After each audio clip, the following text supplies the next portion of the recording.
What's going on, GBA fans? My name is Berk, and today we'll bring you the Week 9 Power Rankings for the GBA Season 6. And I guess I'll do a proper introduction this time. With me is Trav. Finally, a proper intro. Don't get used to it. This is a one-off special week. Fuck, I hate intros. So at number 17, you got Travesty and the Shitty Shitheads. At number 16, we have the Newcastle United. Now, Sam didn't upload, so we're not going to really talk about him, but from his match, it looked like he was going more offensive than he has in past weeks, but he had the worst matchup for an offensive game, mostly because he didn't have a switch in for Roserade, and Roserade just kind of put a hurting on him. But then again, it's a Roserade, that's what it does. And he tried for the same strategy as last time, set up with Dragonite when he can, but he was just not able to find time, and then he's out offense and lost the game. So, season's not going too well. I have pretty much absolutely nothing to add to that. He didn't upload, don't know his thought processes, can't criticize too much. He just got outplayed by Miguel, had a not great matchup. Alright, so at number 15, we have the Milwaukee Saucebucks. And you can take Battler X. Battler X did the really good thing this week of noticing that, oh hey, Cooper has really struggled with offensive fire types. I'm going to bring Specs Heatran and just blow holes in his team, which was a really effective strategy. Cooper's team does not deal well with offensive fire. He also basically built a mostly hyper-offensive team with like one wall because he realized that Cooper's bulk, the only way to break through it is by bringing things like Choice Specs, Choice Band, just trying to blow as many holes as you can, rather than trying to outstall him or anything, because his team deals better with that. And he gained a lot of momentum with one really ballsy prediction, where he predicted the Mega Gallade to go for anything other than Drain Punch or Close Combat, basically. Stayed in with his Heatran and just O-code it with a Specs Fire Blast, which is beautiful. That really put Cooper on the back foot because it got rid of one of his main offensive threats, and it was really good to see Battler X feeling comfortable enough with his team where he was happy to make a high-risk, high-reward play with a massive win condition, which is a big improvement over previous weeks where he's made a high-risk, low-reward play and ended up losing something really important. This time it paid off for him. The prep was fairly simple, but there was just lots of effective sets that did exactly what I needed to do in the battle. And after that one big prediction, he basically was able to just play safe around things like the Magnezone, etc., switching his Assault Vest Electivire on it, and didn't really have to make any aggressive predictions after that, which we have seen in previous weeks. Battler X has made one good prediction, got some momentum, and then tried to predict again when he didn't need to, and it's cost him. This week he was much better at recognizing that he had all the momentum, he was in front, he'd already blown back half of Cooper's team, and just played safe till the end of the game to finish it up. You literally said everything about this match. Battler X made one risky-ass prediction, and it finally paid off for him. He's done this in the past, and I think he did this against the last time he played Cooper, risked a massive win condition against the Mega Gallade, and then lost his massive win condition against the Mega Gallade. And this time, he risked his massive win condition against the Mega Gallade, and won. At this point in the season, he really has nothing else to lose. Might as well just go balls out, but it was a very good win. So number 14, we have the New York Metapods. Dan, obviously this has been a pretty busy few weeks for him, and so his planning and playing may have been somewhat rushed. The prep was pretty solid. I mean, there were some very interesting things like the Gourgeist set. And I like the mind games he thought of with Victini versus Druddigon. He thought that Lars wasn't going to bring the Rough Skin Rocky Helmet because that's what he brought every time so far. So he felt confident bringing Physical Choice Scarf Victini because he didn't think he was going to have to worry about that. And he was right. He didn't have to worry about Rough Skin Rocky Helmet. He did play around the Vaporeon very poorly in the beginning, really over-predicting. I mean, I can understand why he was making those plays, but at the same time, after the first over-prediction, you might want to slow down on that and then just try to kill it. But then he Trick Scarfs the Vaporeon, so then he cripples it anyway. He was making some really good plays, able to deal with the Lando. I think the roll on the Rotom Wash, it would have had to been one of the highest rolls to kill it, so it wasn't really a risk to stay in. I like how Tan had Frisk on the Gourgeist to see what items that his opponent's mons can have, and then when he switched on the Scizor to see what item the Scizor had, he turned away and then missed it. So you gotta pay attention to, what's going on the screen, because then he's like, is it choice banded? And it was just out there that it was choice banded. The Altaria almost worked, but, you can't really do much about the Dazzling Gleam bluff. It was a really good bluff on Lars, so, as the game progressed, he let his team get really whittled down, and once it got worn down to the point where Hitmonlee could sweep, it just came in, clicked Fake Out, and then just killed the last three things. Dan played well. It was only a 1-0 victory for Lars, so it wasn't like he played overly poorly. Dan played really, really well this week and just got a bit outplayed by Lars, basically. I really, really like the Gorgai set. That's the sort of thing that League format is designed to do. Your team struggles to take out a particular wall, like Vaporeon, and so you try and use Gorgeist to cripple it in some other way rather than just firing off Seed Bombs, which probably won't do enough because Gorgeist isn't that strong unless you run like Adamant Life Orb or something ridiculous. The thing is, his way to win that game was to set up with Altaria. And he had an opportunity to do it quite late against the Druddigon, where he could have clicked Cotton Guard, and then Roost, and then Hyper Voice, and probably would have just won from that point, because all he needed to do was live the priority hits, live the Poison Jab from the Hitmonchan, etc., and he basically would have cleaned up. To be fair, he still didn't know if Alex and them had Dazzling Gleam or not, but it's a bit of a 50-50 at that point. It hasn't revealed it yet. It's revealed, I believe it revealed Sub and Psyshock and Hidden Power Ground, so it has one other coverage move. It's, do you bank on it being Dazzling Gleam, or do you bring something else, etc. He lost a couple of 50-50s, this is just the thing, Lars has said forever that he always loses 50-50s, and in this game he managed to win 6 in a row, and there's not really much you can do about that. I mean, 50-50s are literally that, you have to pick one or the other, and just hope that your opponent picks the other one. It's just mind game. He had quite a lot of momentum early, and was playing really well with a really aggressive team, and when that Altaria set up, he put Lars right on the back foot with predicting when he'd stay in and then when he'd switch out to Scizor really, really well, using the fact that he tricked a Scarf onto Vaporeon to give him a free opportunity to set up. And it's a pity that then, the bluff happened, which is a good play on Lars's part. I'm not criticizing Dan for this, because anyone would have made the same play. It's just, he was in a really, really strong position up until that point, and that was sort of the turning point when Lars started to take it back. At my number 13, your number 12, we have the San Jose Sharpedos. So why don't you talk about Tom? I'm going to say this one more time, if anyone hasn't been listening the past two weeks, I think it is, and the trades that Tom has made for his team have made it so much better. Tyrantrum is a huge threat. It's forcing people to prep differently for his team.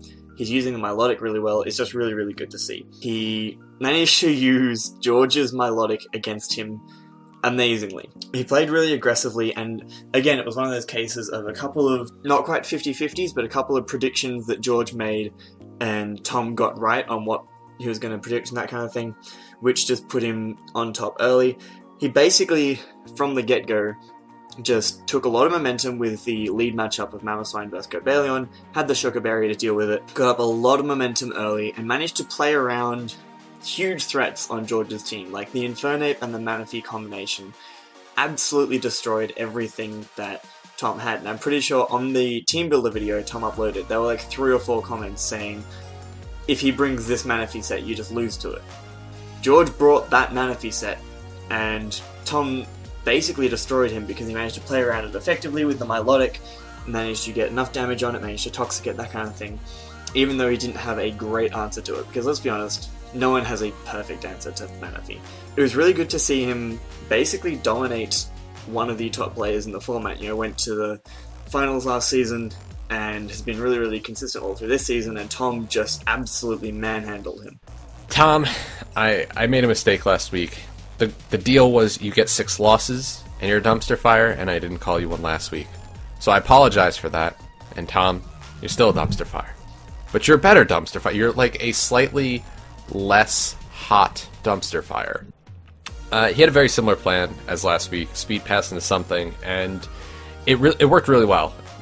It might start getting a little bit predictable in the future because people realize you're comfortable with speed passing with Gligar. His plan was to speed pass into the Tyrantrum and the Starmie. Those were the two main targets, and he knew to speed pass into Melodic, he would outspeed the Manaphy to prevent it from setting up. Being able to rock polish twice in one match and pass them both off just shows how in control of this match he was. Like, he completely out-prepped and outplayed George this week, and where was his Tom all of these past weeks? Because this is, like, he's playing so well right now. Tom may be pretty much out of this season. Come next season, he's showing that if he drafts better, he's going to be one of the absolute top threats of the season if he can play this well against someone as good as George. At my number 12 and your number 11, we have the New Orleans Pelipers. So this was an extremely hacksy game for John. I really like the Choice Scarf Trick combined Latios set. He made some bold predictions early in the game, and, you know, some hacks helped him out, but he had a good amount of momentum going into this. However, we get to the mid-game, and he gets crit sucker punched, he loses a roll with his Reuniclus, and just things are not going his way. He doesn't get any sort of hacks against the Mandibuzz. All of these rolls, as well as hacks that caused John to lose the game, I don't think that had the Latios not gotten crit, that Latios just won the game right there. But I think John would have been in a very good place to win. I think John prepped well, and he played very well, but he got very unlucky this battle and lost. And I'm not trying to take anything away from Mono. I think Mono played also well, but I think John had the better plan. Unfortunately, things just didn't work out for him. The Cryogonal set was really, really smart. I like when people bring, instead of, you know, a mon with light clay and dual screens or whatever to dedicate and set it up, they bring a screen on something just to help boost the team's defense, that kind of thing. Can really throw your opponents off guard. Setting it up against an Embor is insanely ballsy. Like, I don't know what he was predicting, because Embor Oko's the Cryogonal through Reflect, even if it's fully physically defensive. I don't know what you're talking about. It's got that giant base 35 defense. Base 30, actually. Base 30? Oh, jeez. To take a super effective, reckless Flare Blitz, like, ugh. It only does 195% minimum. Oh, wait, sorry. Adamant. 214% minimum through the Reflect. Anyway, the crit was unfortunate, but I think, honestly, the Latios can switch in on Manectric as well, so you want it to have as much HP as possible. And I don't think, even though it would have taken like 30 or 40%, I think it would have been better to take the 12% on Landorus, which you end up having to take anyway, firing off an EQ and killing something, rather than taking the damage on the Latios. His offense was really good, like the prep with the Adamant Earthplate Landorus and that kind of thing, to just break through Mono's walls, and you're managing T-Wave the Mandibuzz, setting up in its face, that kind of stuff. He basically looked at Mono's really bulky team and said, I'm just going to 2-hit KO all of these things, and I don't give a crap. At my number 11 and your number 13, we have the San Francisco Giantes. So, talk about Geo. I like that he changed the Entei set, finally. Not a choiced Entei. We saw Assault Vest with Flame Charge, which is really, really cool. One big thing throughout this game is Cresselia has 8 Moonlights, and you want to use those to get as much health back as you can, and Geo was basically spamming Moonlight in the sand.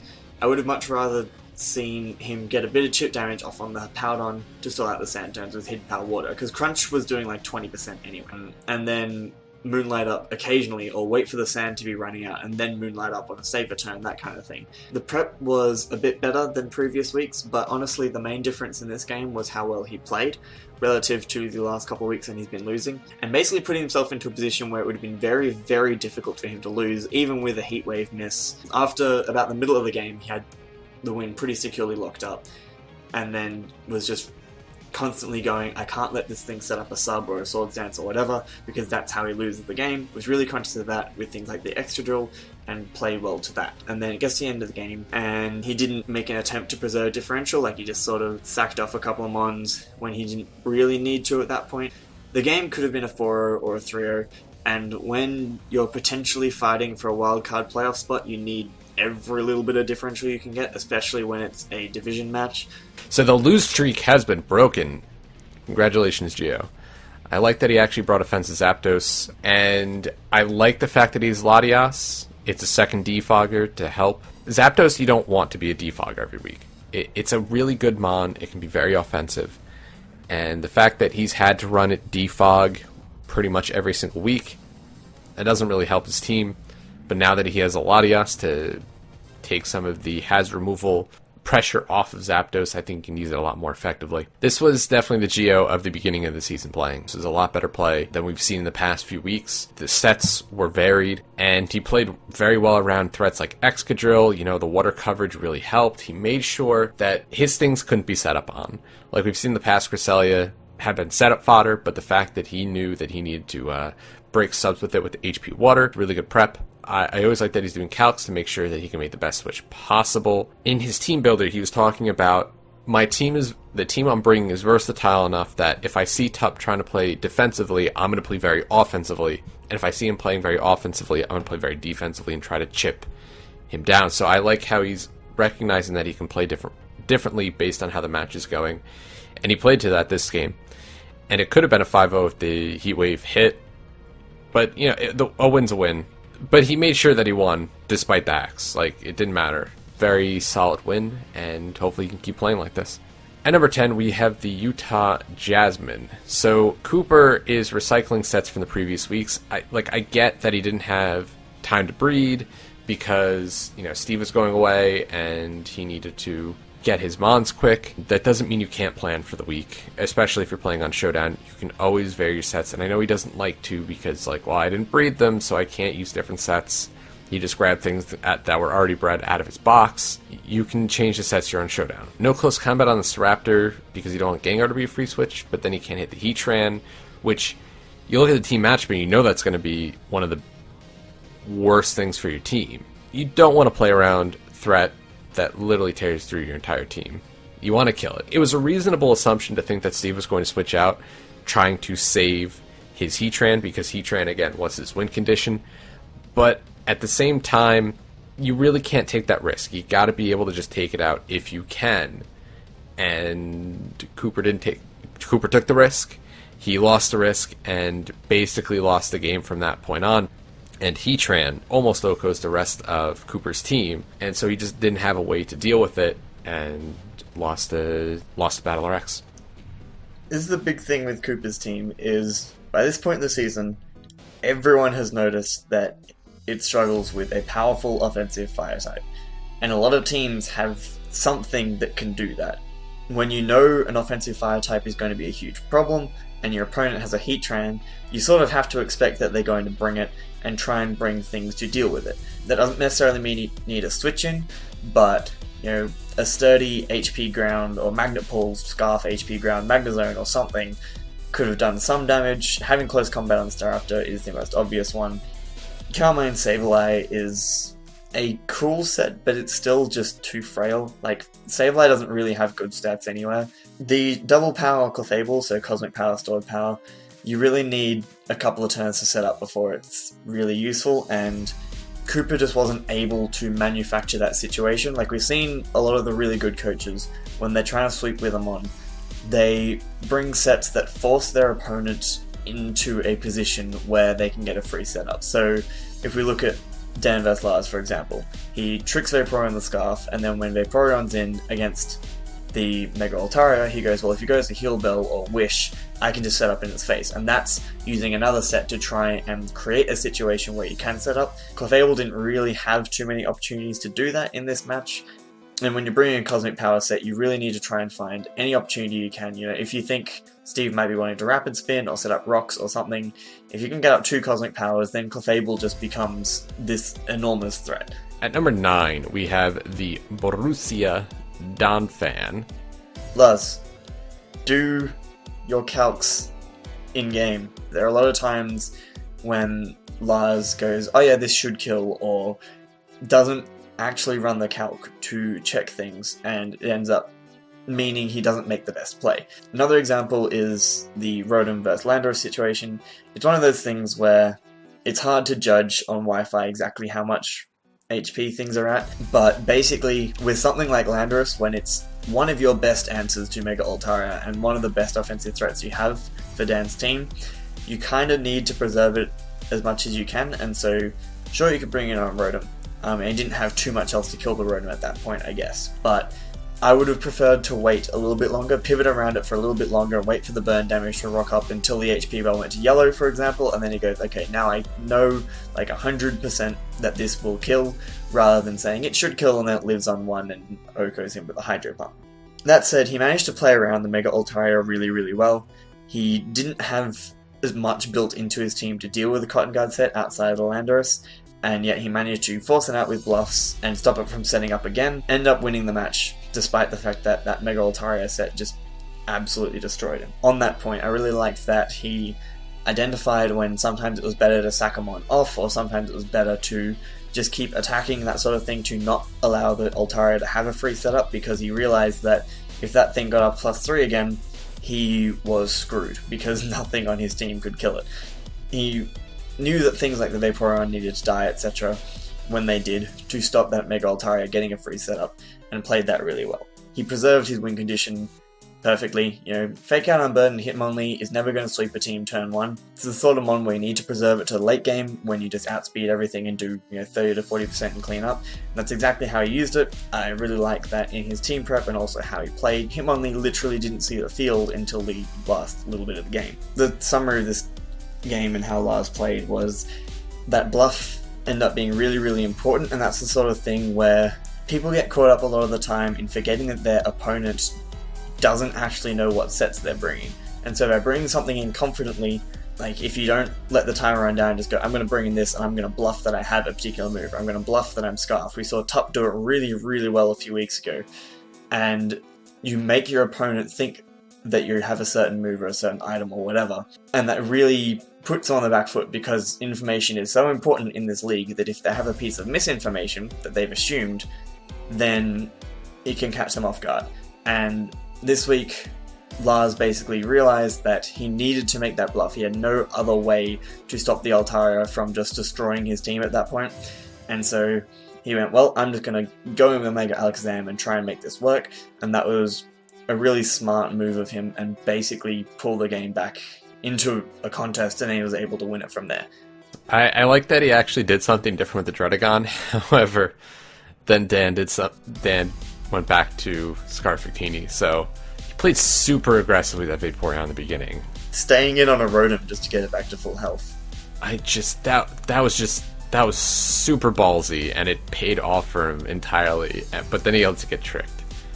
And then he let this Altaria pretty much set it for free, because he went for Heal Bell, and then he wanted the Altaria to kill the Vaporeon, and so he went for another Heal Bell, and the Altaria set up a Cotton Guard. Like I said before, the roll was not Lars' favorite with the Sludge Wave. Like, he shouldn't have risked it.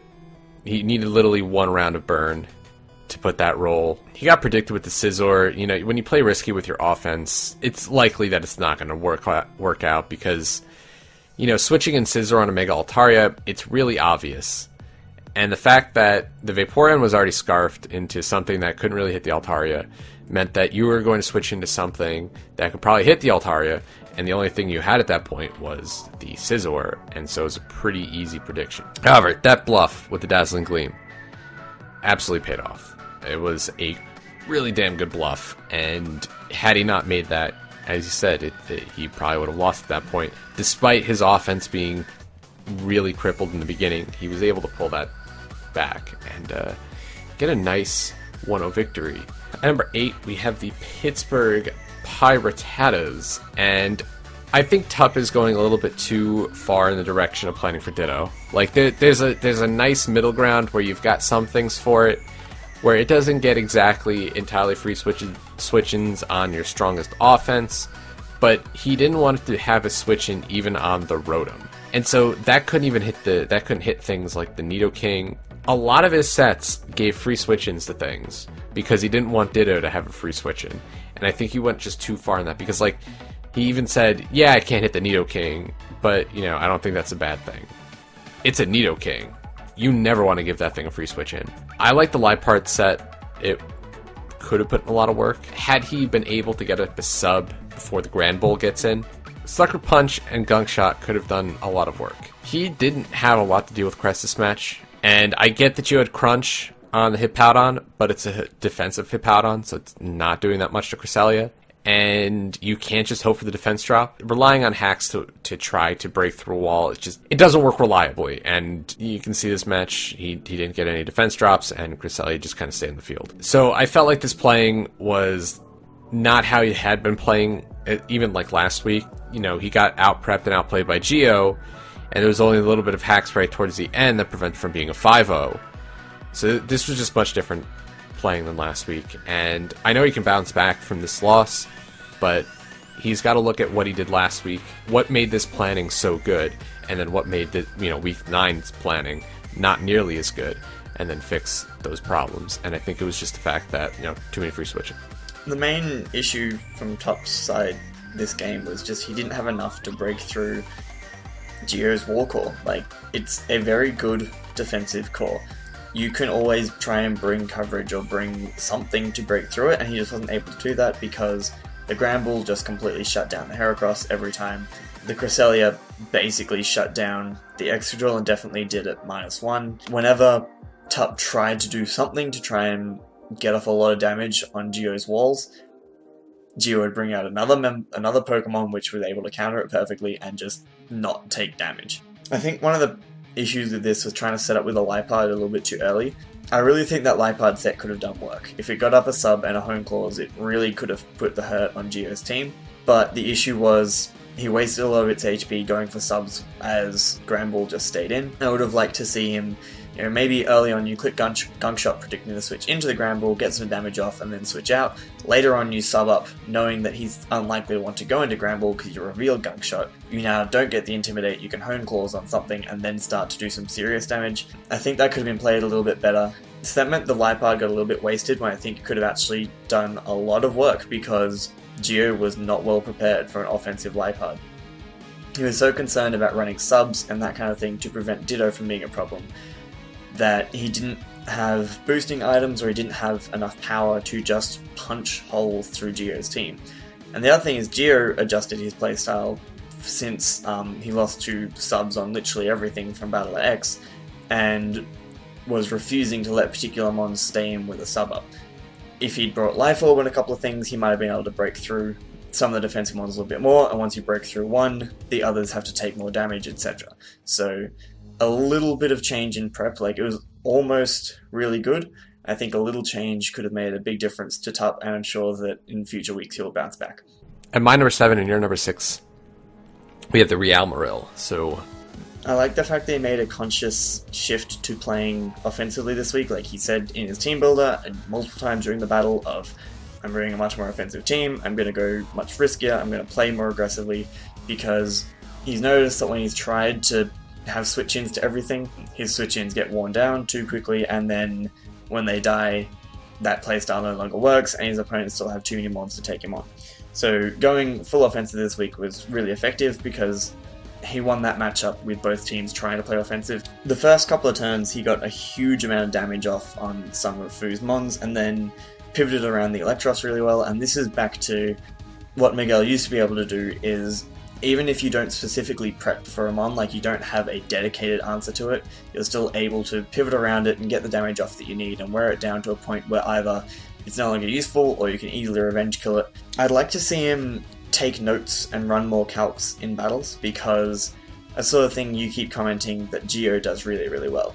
When you're on Wi-Fi, it's really important to have those notes so that you can remember sometimes even just what 6 mons they brought. You can't necessarily remember the team matchup. That can be the difference in a couple of plays, and he never really does that, and it's the sort of thing that sometimes he forgets about a particular move, a particular ability that's already been revealed, and just keeping notes in front of you on a page can help with that. In the game, he just predicted really well, predicted Sam to predict doubles, played the Mega Blastoise really, really well to just get off big, big damage, allowed him to punch holes in Sam's team, to the point where Scarf Rosary could just clean up, and it was just a well-executed I like game. how he realized Suicune was a problem last time, and he made his win condition, being the Roserade, able to deal with the Suicune, unlike last time where he had Primate. He doesn't do his calcs, and I would really like, even in Wi-Fi, like Wi-Fi it's a little bit harder to do calcs, but in Showdown it's really easy to do calcs. Do the calcs, helps you make the best play. And he prevented the Dragonite from ever setting up, and was able to deal with Suicune well, despite losing the Zebstrika, and overall kept the momentum right from the get-go and took it to a decent victory. My number 6 and your number 5, the Atlanta Haluchas and Fizz. Fizz brought the Volcanion again because it hits things hard. Specs Overheat is cool, but it forces you to switch out, and that's not something you really want. I mean, it did so much damage to specially defensive Politoed. I really like the sub Rock Polish Rhyperior. It's just unfortunate that it's so slow. He knew that Chimp couldn't risk the Diancie and made predictions around the Diancie to gain some momentum. Like, he never actually clicked Bullet Punch. He went for U-turn, he went for Defog, always expecting the Diancie to switch out because a Chimp can't risk Diancie. Overall, this is a very back and forth game, and neither had tons of momentum, although Fizz let some of his things get worn down somewhat. And it was a really unfortunate miss of the Focus Blast on Mega Diancie that just, at that point, lost Fizz the game. Had he hit the Focus Blast, there's no guarantee that Fizz would have won the game. At that point, Chimp didn't really have any fighting resists. It's focus miss for a reason. It is absolutely focus miss for a reason. It misses whenever you need it to hit. So it's not surprising that it missed, but it's still unfortunate nonetheless. So he had no switch-ins at that point for Mega Diancie, and everything died. I feel like he probably should just click the button that killed 100%, because you think Steelix can come in and take the hit, but is Steelix really that big of a threat? No, not really. Not as much as the Mega Diancie. I don't think the score dictated how good that match was. It could have swung the other way had Heliolisk not been blind. Fizz made a lot of good plays that game, and again, it's an unfortunate piece of hack. I still have him ranked highly because even though it was a 4-0 loss, he played well. And I think his plan could have been put into action, like rock polishing up with Rhyperior. It had the Tornado Spin out of the way prior to that, so it might have been a little bit early. Overall, I think it was a good game, good planning. He made up for errors in planning from last week. The offensive Rhyperior absolutely destroyed Chimp's team. If Rhyperior had 10 extra base speed and was able to outspeed everything after a Rock Polish, literally nothing switched in. I mean, Steelix could probably take an Earthquake still, but it wouldn't enjoy it, and it definitely couldn't do it repeatedly.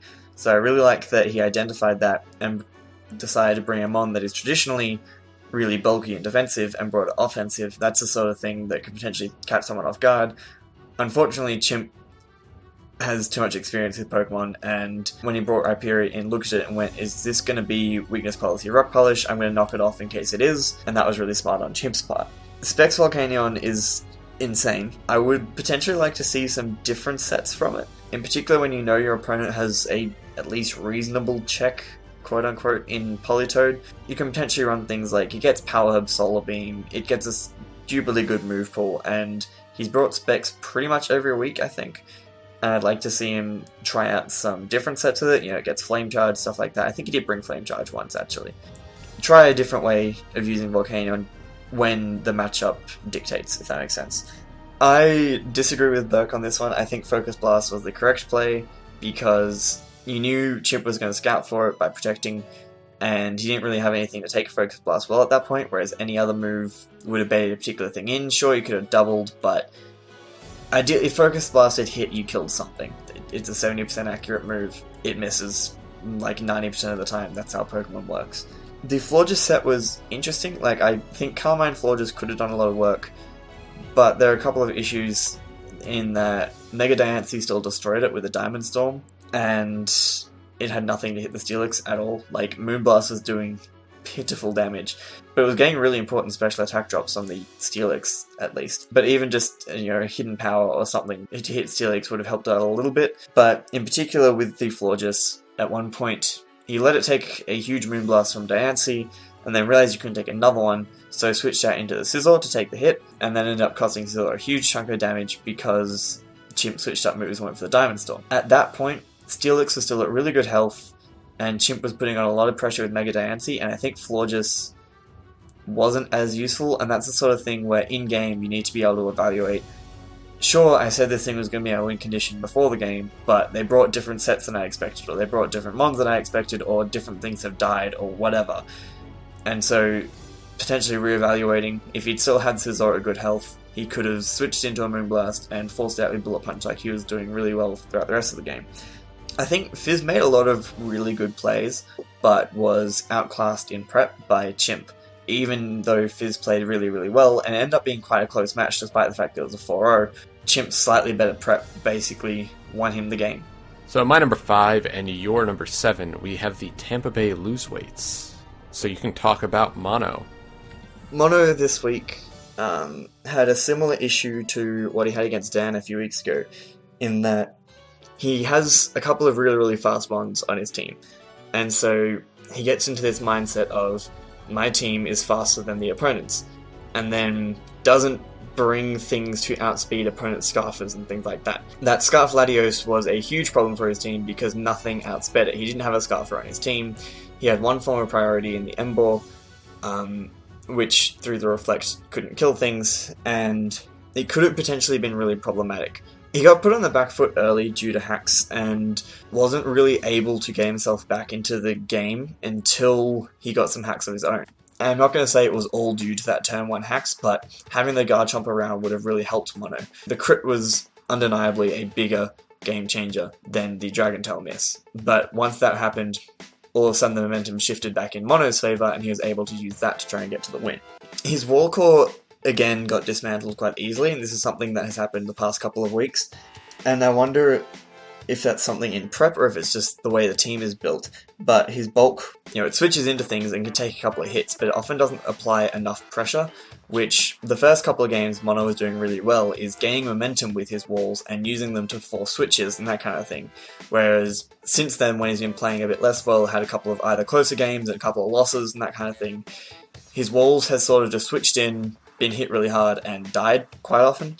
Maybe shifting to a more offensive rather than fully balanced playstyle is better. But that's what I think is more effective in the format generally, because people can prepare for your walls. And we've seen Mono, a lot of the times, his walls only just avoid getting 2-hit KO'd or get 2-hit KO'd by a high roll, that kind of thing. And it means that they're not reliable switch-ins, and he's not confident in switching them in all the time. So there are things like that where I think maybe changing his prep, different spreads on his walls or something, just trying to change it up a little bit because they seem to be not being particularly effective in the past couple of weeks. This wasn't the most convincing win for Mono. He wasn't able to get momentum until he got that crit. And the fact that one early game hacks can put him that far on the back foot just means that I don't think he planned as well as he could have. As you said, no Scarfers. I get that Mono has some fast things, like Mega Manectric, but your opponent also has really fast things like the Mega Low Punny, which if you don't have anything to outspeed and kill, basically just comes in and almost gets a kill itself. And, he could have lost to Latios early on, if not for the hacks. So, I just don't think this was the most convincing win. Granted, I know he can do better in future weeks, but he needs to start bringing a little bit faster offense, things that can actually outspeed all of your opponent's offense, aside from, maybe they've got, a Scarfer that you just literally can't outspeed, but still, you gotta be able to bring your own Scarfers. I don't know, some plays at the end I think he could have made differently that would have made a more secure win. So at number 4 we have the San Francisco Arcaniners, and George got completely dismantled this week. He traded Melodic to Tom, and he has no great ways of taking down Melodic, so that is unfortunate.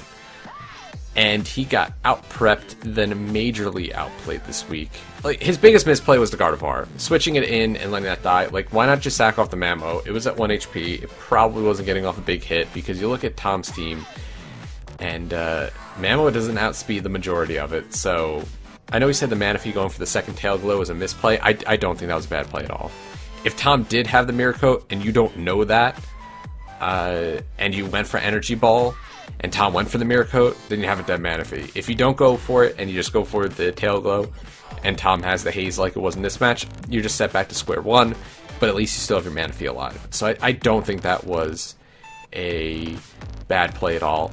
After being down, that's when you have to start making risky plays. You're already down, and it looked like if you played safely, you're going to lose big anyway, and he did lose big this week. To make some big, ballsy play to try to bring yourself back into the match, and he didn't. He was scared to make those plays after he made the Gardevoir switch in, And it really cost him, because if he's not going to make any plays, and he plays safely, and then Tom plays aggressively but safely, then Tom wins. And I like the fact that he played to the sock not being scarf, because if you went, like, I get going for vacuum wave in hindsight would have been the best play, because it would have given him a 6.25% chance to sweep, because crits do happen. Had the sock not been scarfed, and he went for vacuum wave and didn't kill, then he just threw away his only way to win. You know, he's got to bounce back after this week. It was a bad week, and I think he'll learn from this week and move forward better than he had been.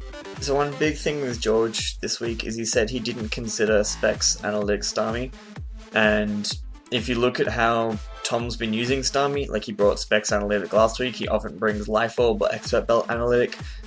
Just one of those things that it may not be how you'd use them on, but if you scout out how your opponent preps, you'd see that that's how Tom likes using Starmie, so potentially bring a more specially defensive Gardevoir rather than just max HP, or something else to switch in to the Starmie would have helped out there. He brought a very offensive team, but misplayed around the Milotic a little bit. I think potentially it would have been better to, rather than setting up the first Tail Glow, switch out into something else that could do damage to Milotic, but at that point, nothing really did damage to Milotic, that was the problem.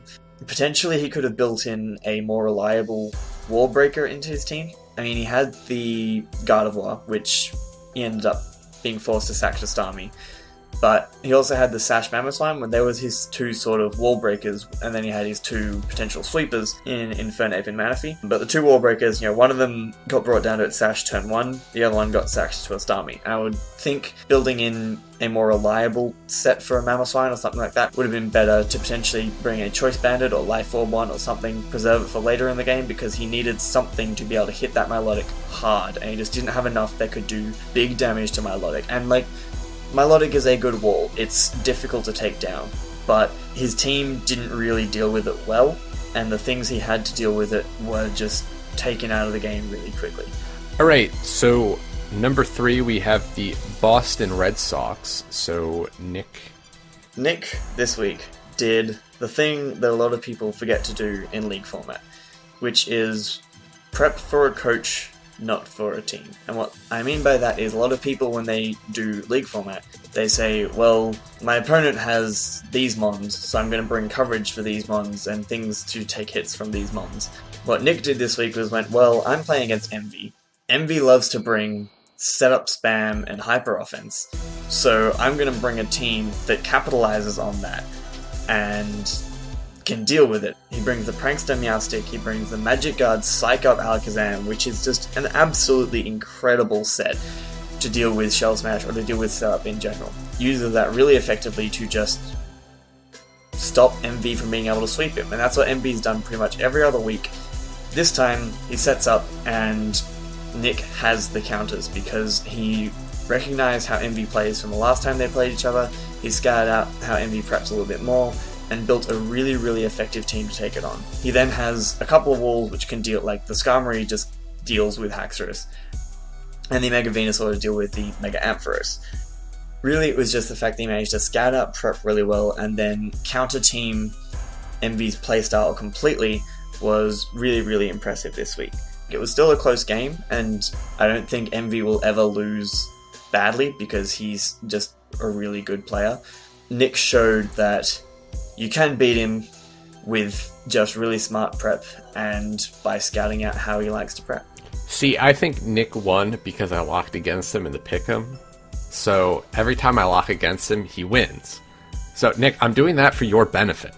Alright? I'm giving you the motivation to win. That's how it works.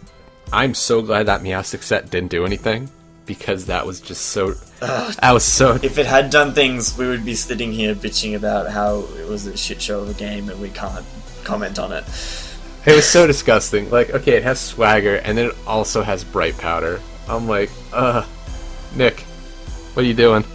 That Zam set was just amazing. He knew how Envy likes to play. He played to that, and able to pick up the win. He whittled down Envy's win cons through the use of counter setup, and then had Pangoro to clean up. And Nick would have won that Haxorus v Skarmory ordeal had Envy gone for Taunt instead of Sword Stance, because I think like 2 Brave Birds plus 2 rounds of Rocky Helmet would have pretty much taken it out. I like how Nick actually baited in the Shell Smash to then be able to psych up with the Alakazam and had the Blaziken not been sashed.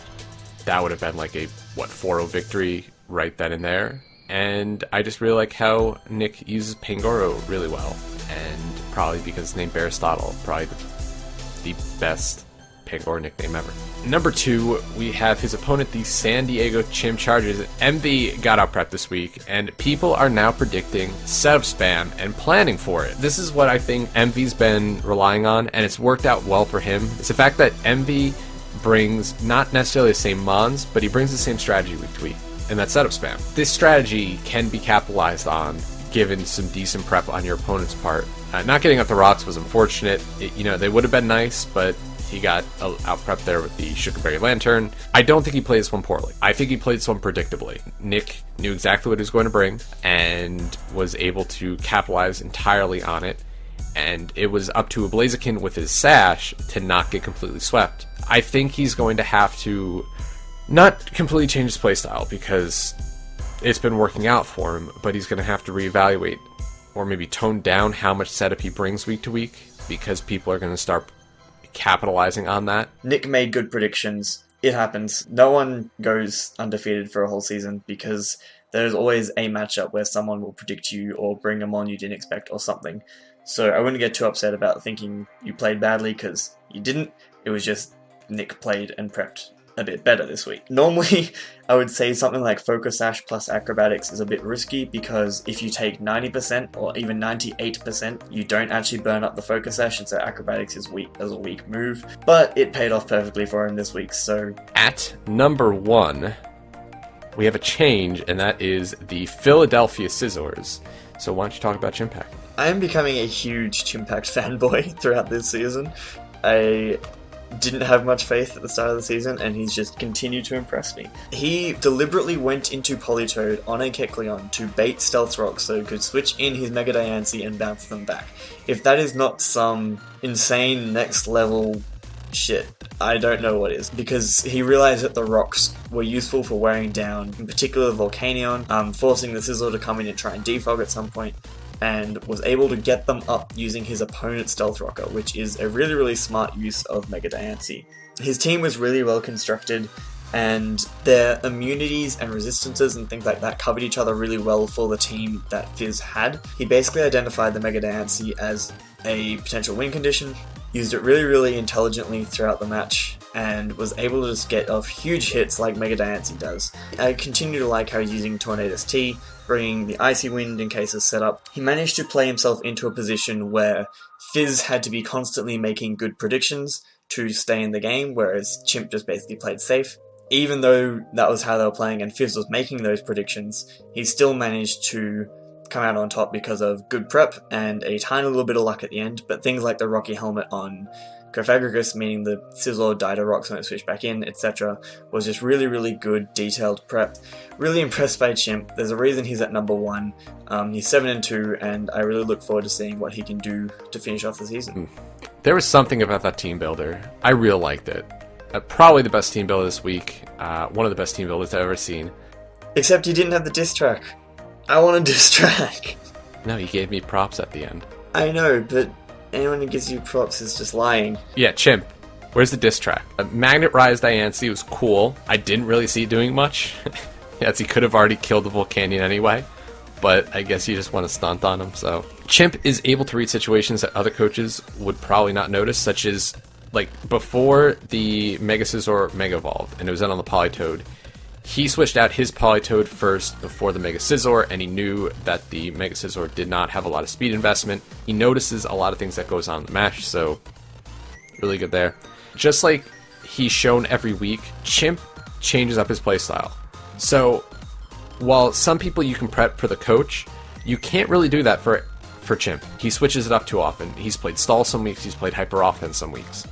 So he plays the whole range. He's played Balance, he's played Setup Spam. So it's like, what do you prep for? And so you have to prep for the mons. You can't just prep. You can't prep for the coach. Like, I'm still not a huge fan of his team, the mons he has. And if he gets like a really good team next season, if he's back, he's going to be able to do really well.